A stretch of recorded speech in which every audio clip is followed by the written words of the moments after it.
Are you unknowingly sabotaging your relationship?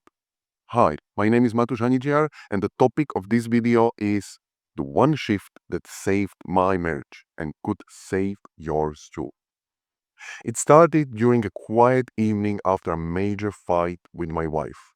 I found myself sitting on a couch asking the same question I had asked 1,000 times before. Why can't we just get along?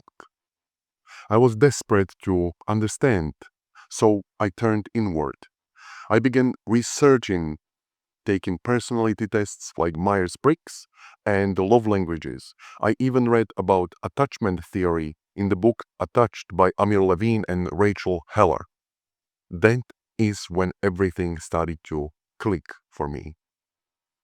What I learned was that I was anxious, always needed reassurance. My wife, on the other hand, was avoidant. She needed space. This dynamic had played out in every single argument we ever had. While I wanted to fix things immediately, she would pull away. Now, for the first time, I saw the pattern clearly. And instead of trying to convince her to change, I did something different. I took action. I read, I learned, and I brought my findings to her, not with blame, but with a heartfelt desire to understand each other better. The result? She not only read the book, but also took steps to meet me halfway. Now, I have been a hypnotherapist and a coach for over 7 years, helping people uncover the root causes of their challenges. And here is what I have learned. Most relationship problems stem from not knowing yourself. Now, before we dive deeper, if you are enjoying this so far, feel free to subscribe to this channel and share it with someone who could benefit from the message of this video. Your support means a lot. Thank you very much. Now, let's go back to the very beginning. Imagine trying to navigate a dark room without a flashlight. You would probably stumble, get frustrated, and maybe even break something. That's exactly what it's like to be in a relationship without knowing your own needs. You're stumbling through, hoping your partner will somehow magically figure it out for you. But relationships don't thrive on guesswork, they thrive on clarity. So, how can you start? First, you need to identify your own needs. Think of it as building a user manual for yourself. You can take personality tests, you can discover your love languages or apology languages, and dive into attachment theory. But this isn't just an intellectual exercise, it is the foundation of a thriving relationship. Why does this work? Because self awareness gives you the tools to communicate better. It allows you to say, this is what I need, and this is why it is important to me.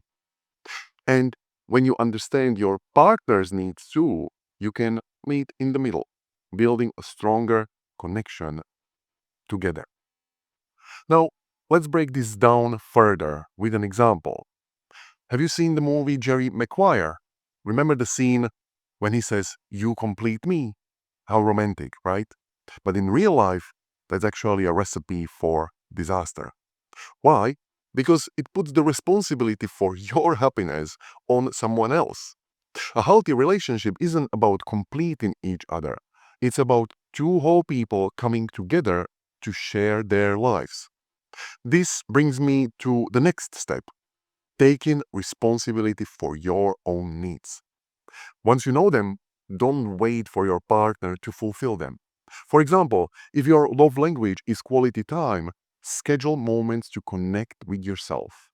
If it's words of affirmation, you can practice daily affirmations. By fulfilling your own needs, you remove the pressure from your partner and create a space for them to show up in authentic ways.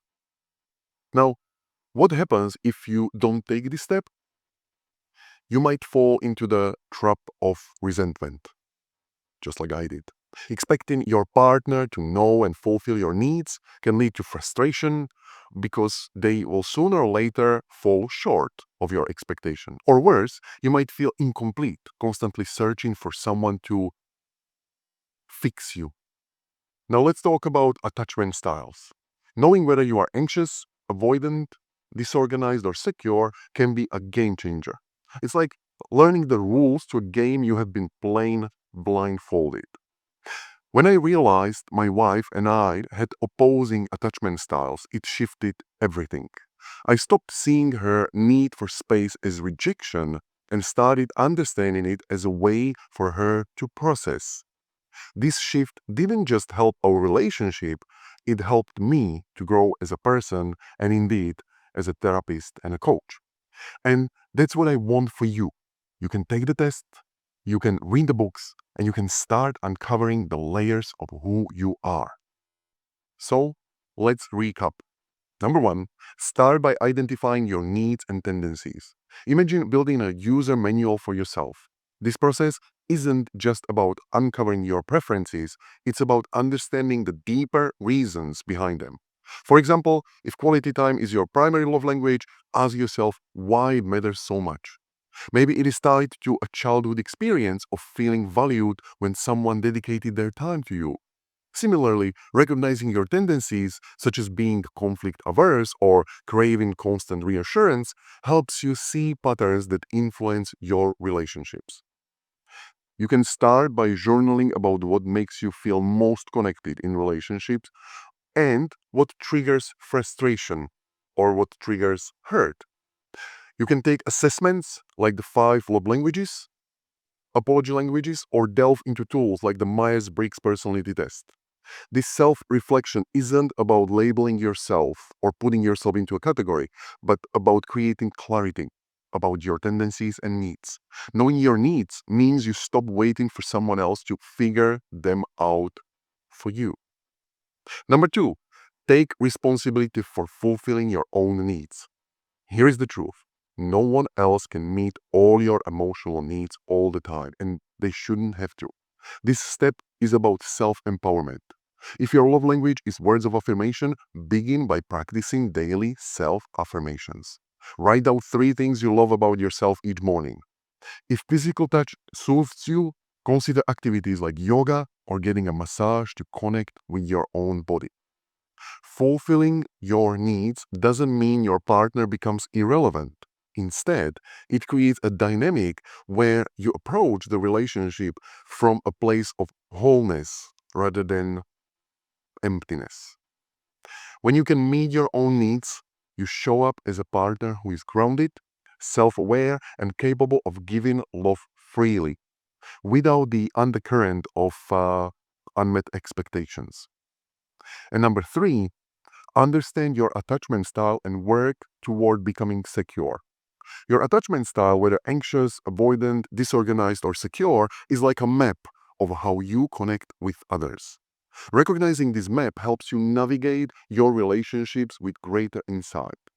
For instance, if you are anxious, you might overanalyze every text message or seek constant validation. If you are avoidant, you might find yourself retreating when things feel too intense. The goal isn't to change overnight, but to grow gradually toward a secure attachment style. A secure style allows you to balance independence with intimacy, giving and receiving love without fear. Start by identifying the behaviors that stem from your attachment style and work to challenge them. If you are anxious, practice self soothing techniques such as deep breathing or mindfulness when you feel the urge to seek reassurance. If you are avoidant, try leaning into discomfort by sharing something vulnerable with your partner. Remember, the journey toward a secure attachment style isn't linear. It is about progress, not perfection.